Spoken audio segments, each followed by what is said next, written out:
नमस्कार दोस्तों, Buddha inspired YouTube channel में आपका दिल से स्वागत है। किसी ने सही कहा है, चिंता और चिता में सिर्फ एक बिंदु का फर्क होता है। इस दुनिया में कुछ लोग बेवजह के चिंता करते हैं, बिना किसी कारण ही अपने आप को और मन को परेशान करते रहते हैं। चिंता हमें बीमार करते हैं। आज की इस कहानी में हम सीखेंगे कि क्यों हमें बेवजह चिंता नहीं करनी चाहिए। एक गांव में एक किसान था जिसे एक बहुत ही बुरी आदत लग चुकी थी, और वह आदत थी बेवजह चिंता करने की। वह हर समय किसी ना किसी चीज की चिंता करता ही रहता। वो हर समय सोचता रहता कि कहीं मेरे साथ कुछ गलत ना हो जाए, जबकि उसकी जिंदगी में अभी तक सब कुछ ठीक ही चल रहा था। उसके पास एक बड़ा सा खेत था जिसमें अच्छी खासी फसल हो जाती थी। खेती करने के लिए 2 बैलगाड़ियां थीं, एक अच्छा घर था, एक पत्नी और 2 प्यारे बच्चे थे। लेकिन फिर भी वो किसी ना किसी अनहोनी के बारे में सोचकर बेवजह चिंता करता रहता। कभी सोचता कि अगर मेरी फसल में कीड़े लग गई तो क्या होगा, अगर आवारा पशुओं ने फसल को बर्बाद कर दिया तो क्या होगा, अगर सूखा पड़ गया या अत्यधिक बारिश हो गई तो मेरी फसल खराब हो जाएगी। ऐसे ही वो भविष्य की अन्य बातों के बारे में सोचकर बेवजह चिंता में डूब रहा था। जैसे कि कहीं खेती के समय मेरे बैल बीमार ना पड़ जाए, मेरे बच्चों का भविष्य कैसा होगा, कहीं बुढ़ापे में मुझे कोई बड़ी बीमारी ना हो जाए, मेरे बच्चे बुढ़ापे में मेरा ख्याल रखेंगे भी या नहीं, वगैरह वगैरह। अपनी इस लगातार बेमतलब चिंता करने की आदत की वजह से वो अशांत और परेशानी लगता था, और अब उसका किसी भी काम में मन भी नहीं लगता था। उसकी पत्नी ने भी इस बात को अनुभव किया कि उसे बिना मतलब चिंता करने की आदत पड़ चुकी है। उसने उसे कई बार समझाने की कोशिश भी की, तुम बेवजह चिंता करना छोड़ दो, लेकिन उसके समझाने का कोई मतलब नहीं रहा। उसे पता चला कि नगर में एक महात्मा आए हैं जिनके पास सारी समस्याओं का हल है। फिर एक दिन वह उसे लेकर एक बौद्ध भिक्षु के आश्रम में पहुंची। बौद्ध भिक्षु बहुत ही बुद्धिमान और ध्यानी व्यक्ति थे। किसान और उसकी पत्नी अपनी सारी समस्या बौद्ध भिक्षुओं के समक्ष रखती है। किसान ने कहा, महात्मा, मैं हर समय किसी न किसी बात की चिंता करता रहता हूं। मैं ज्यादातर उन बुरी चीजों के बारे में सोचकर चिंतित होता रहता हूं जो अभी तक मेरे साथ हुई भी नहीं। किसान की समस्या को पूरे ध्यान से सुनने के बाद बौद्ध भिक्षु ने कहा, ठीक है, तुम दोनों कल सुबह आना और फिर मैं तुम्हें तुम्हारी समस्या का समाधान बता दूंगा। अगली सुबह जब किसान और उसकी पत्नी बौद्ध भिक्षु के आश्रम में पहुंचते हैं तो देखते हैं कि बौद्ध भिक्षु बहुत ही चिंतित अवस्था में जमीन पर पलटी मारकर बैठे हुए हैं और उनके सामने एक दूध से भरा ग्लास रखा हुआ है। बौद्ध भिक्षु बार बार उस दूध के ग्लास की तरफ देख रहे हैं और फिर कभी अपना हाथ अपने सिर पर रखते तो कभी जमीन पर वह बहुत ही चिंतित और बेचैन दिखाई पड़ रहे थे। यह देखकर किसान ने पूछा, महात्मा, आप इतने परेशान क्यों लग रहे हैं? आपके समक्ष दूध रखा है, आप इसे पी क्यों नहीं लेते? महात्मा बोले, मुझे चिंता हो रही है कि कहीं इस दूध को बिल्ली न पी जाए, या फिर मैं कहीं जाऊं और तो क्या पता, या दूध कहीं गिर जाए। मैं दूध को पीना तो चाहता हूं, लेकिन मेरा भी मन नहीं है। मैं तो यही सोच रहा हूं कि अगर यह दूध खराब हो गया या कोई गंदी चीज इस पर बच गया तो फिर क्या होगा? इतना सुनकर किसान जोर जोर से हंसने लगा। किसान ने हंसते हुए कहा, इसमें इतनी चिंता करने वाली कौन सी बात है? यह दूध ही तो है। अगर इसे बिल्ली ने गिरा दिया या यह खराब हो गया या फिर किसी ने इसे पी लिया तो क्या हो गया? यह आपको दोबारा मिल जाएगा, और वैसे भी आपका चिंता करना व्यर्थ है, क्योंकि न तो अभी इसे बिल्ली ने गिराया है, ना ही खराब हुआ है, और ना ही अभी इसे किसी ने पिया है, और हो सकता है कि भविष्य में ऐसा हो भी न। किसान के मुंह से यह बातें सुनकर बौद्ध भिक्षु मुस्कुराए और बोले, मैं भी तो तुम्हें यही समझाने का प्रयास कर रहा हूं कि भविष्य की उन घटनाओं की चिंता करना व्यर्थ है जो अभी हमारे साथ हुई ही नहीं, और बहुत बड़ी संभावना है कि वह कभी होगी भी नहीं।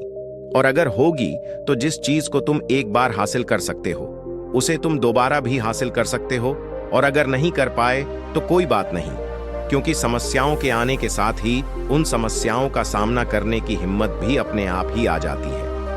ये बातें सुनने के बाद किसान को लगा जैसे किसी ने उसके गाल पर एक थप्पड़ मारकर उसे नींद से जगा दिया हो। उसे महसूस हुआ कि वह भी तो यही गलती कर रहा है। वह भी तो भविष्य की उन घटनाओं के बारे में सोचकर चिंतित हो रहा है जो अभी तक घटी ही नहीं और शायद कभी घटेगी नहीं। किसान और फिर बौद्ध भिक्षु के चरणों में गिर पड़ा और कहने लगा, इतनी आसान। मुझे मेरी गलती का एहसास करवाने के लिए आपका बहुत बहुत धन्यवाद और मैं आज से पूरा प्रयास करूंगा।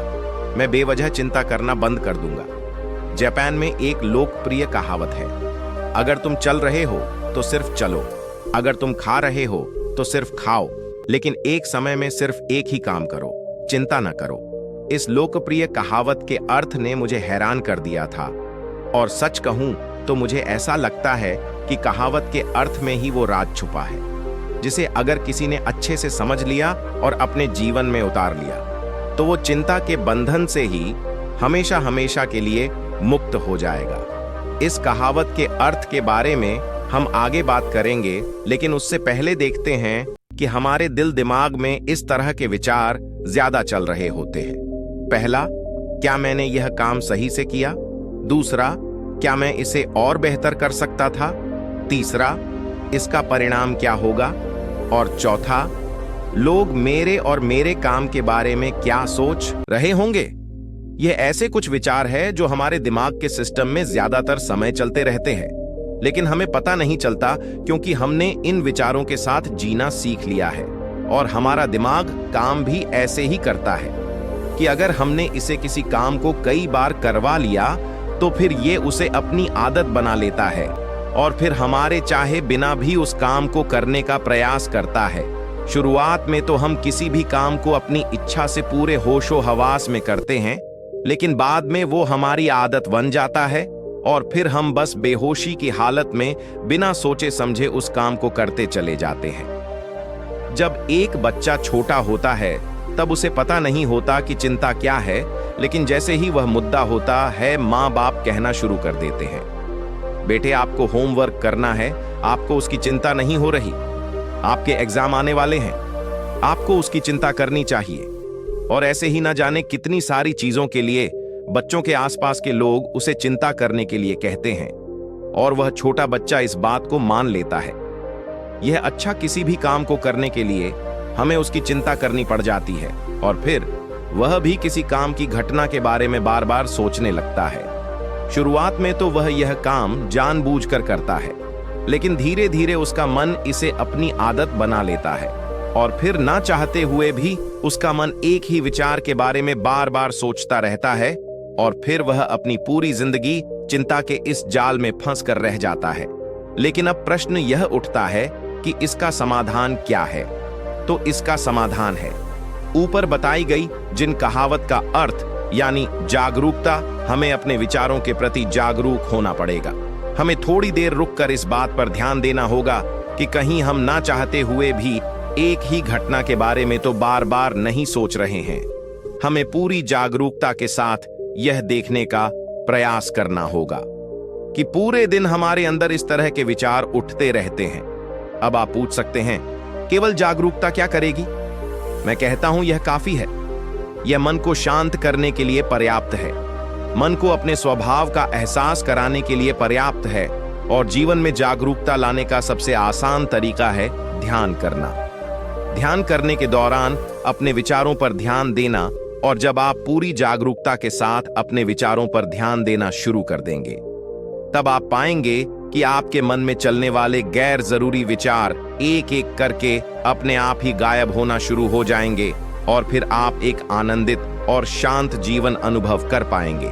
बाकी अगर ये कहानी आपको अच्छी लगी हो तो इस स्टोरी को अपने दोस्तों को जरूर शेयर करें और ऐसी कहानी सुनने के लिए बुद्धा इंस्पायर्ड यूट्यूब चैनल को सब्सक्राइब करें। तब तक मिलते हैं हम आपसे ऐसी ही एक और प्रेरणादायक कहानी के साथ अगले दिन। धन्यवाद।